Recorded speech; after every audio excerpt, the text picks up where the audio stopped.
King Abdullah II of Jordan inaugurates the second phase of the Royal Botanic Garden in Tal Al Raman.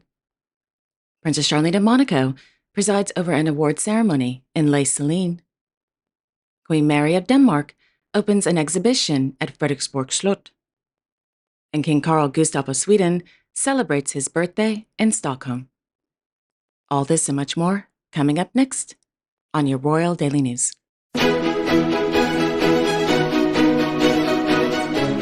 Good afternoon, everyone. I hope you all are doing well today. If you're new to my channel, my name is Alexandra, and welcome to your Royal Daily News for Wednesday, April 30th, 2025.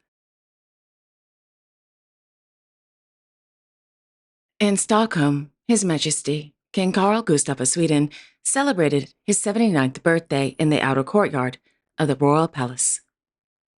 During the celebrations, the Lifeguards Dragoon Band and the Navy Band performed a musical program for the King. Joining His Majesty in the festivities were Her Majesty, Queen Sylvia of Sweden, their Royal Highnesses, Crown Princess Victoria and Prince Daniel of Sweden, Her Royal Highness, Princess Estelle of Sweden, His Royal Highness, Prince Oscar of Sweden, their Royal Highnesses, Prince Carl Philip and Princess Sophia of Sweden, along with their 4 children, and Her Royal Highness, Princess Madeline of Sweden, and her husband, Mr. Christopher O'Neill, and their children.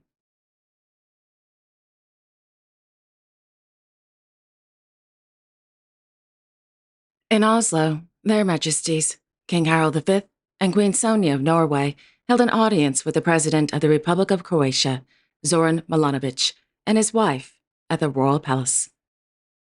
In the afternoon, Their Majesties hosted a luncheon in honor of the President and First Lady of Croatia's visit to the Kingdom of Norway.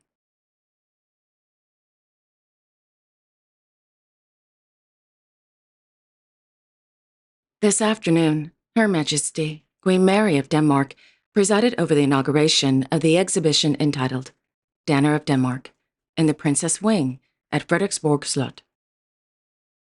As I mentioned in last evening's episode of Royal Daily News, Danner of Denmark is the first major exhibition about Countess Danner, who was married to King Frederick VII. She was a woman who, quote, challenged her contemporaries and left a significant mark on posterity. Louise Rasmussen, Countess Danner, was the greatest role model of her time. Today, she stands as a symbol of social mobility, women's liberation, and the fight against injustice. Through a wealth of objects, artworks, and archive materials, Danner of Denmark unfolds its gaze on Danner. Among the objects are, for example, 4 significant Jais Nielsen works, collected for the first time, and a note from Countess Danner for posterity. The exhibition also invites you to get to know Countess Danner through her personal objects, including her birth certificate, a picture of her secret son, and her extensive collection of defamatory writings that document the contemporary discussion about Countess Danner's marriage to Frederick VII. End quote.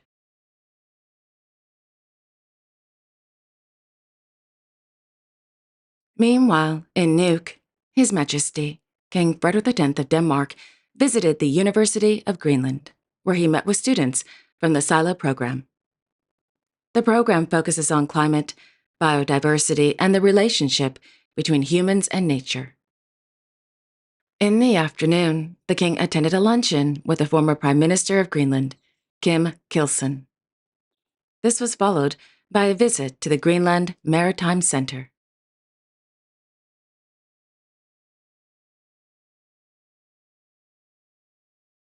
In Brussels, Her Majesty, Queen Mathilde of the Belgians, presided over the presentation of the Baillet-Latour Biomedical Award at the Palais des Académies.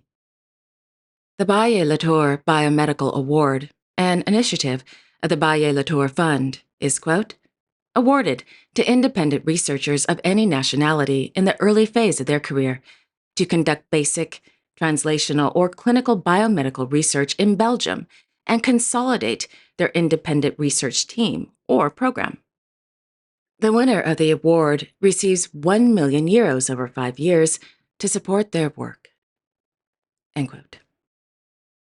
The winner of the Baye Latour Biomedical Award went to Miss Coraline Rademacher from the University of Liège.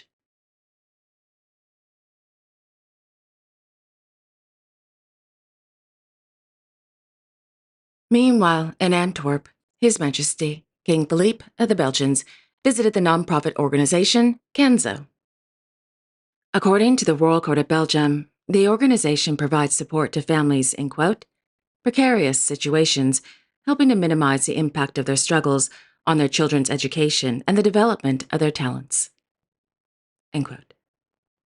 During the visit, the king participated in a working meeting with the organization's staff and volunteers.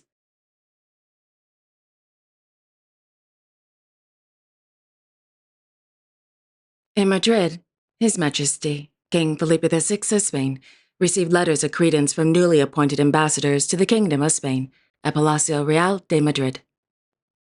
The newly appointed ambassadors are from the República Dominicana, the Republic of Portugal, Georgia, the People's Republic of Bangladesh, the Sultanate of Oman, and the State of Kuwait.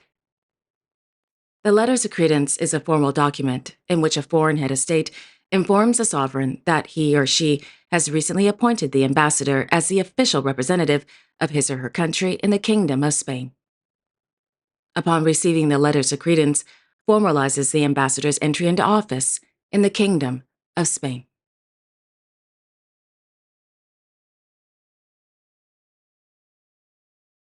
Meanwhile, their Royal Highnesses, the Duke and Duchess of Rothesay, concluded their visit to the Isles of Mull and Iona in Scotland. This morning, the Duke and Duchess visited the Ardara Community Forest, an ancient woodland with the Mull and Iona Ranger Service and young nature explorers.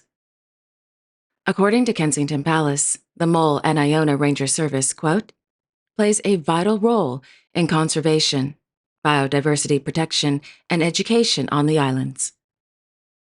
The Rangers regularly partner with local primary schools to ensure that every child on the islands experiences the beautiful natural environment around them. End quote. In the afternoon, the Duke and Duchess boarded a ferry to the Isle of Iona. While on the island, they spent time meeting with the residents at the village hall.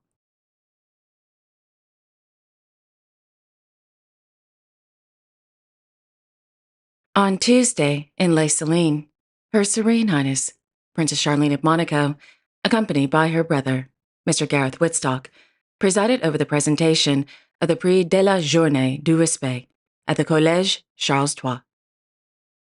According to the Palais Princier du Monaco, for several years, a team of physical education and sports teachers, under the direction of Monégasque Directorate of National Education, Youth and Sports, has collaborated with the Solidaire Sport Association and the Monégasque Anti-Doping Committee. Their goal has been to promote awareness of solidarity and respect through the sport of rugby. The princess, who is president of the Fédération Monégasque du Rugby, presented awards to the best girls and boys rugby teams.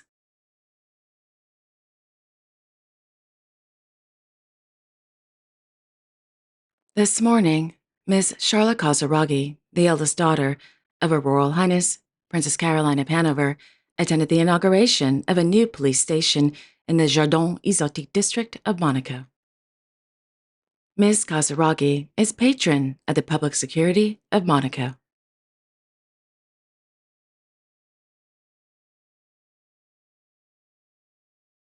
In Amman, His Royal Highness Crown Prince Al Hussein bin Abdullah II of Jordan chaired a National Council for the Future of Technology meeting at Al Husseiniya Palace.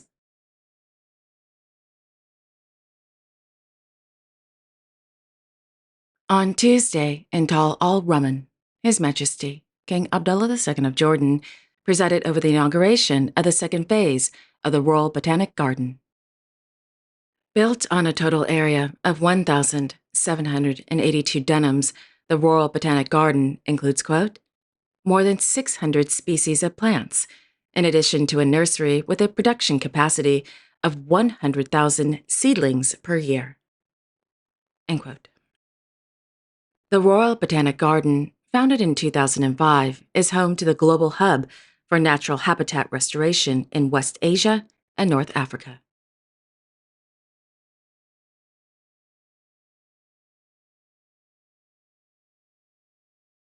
And there you have it.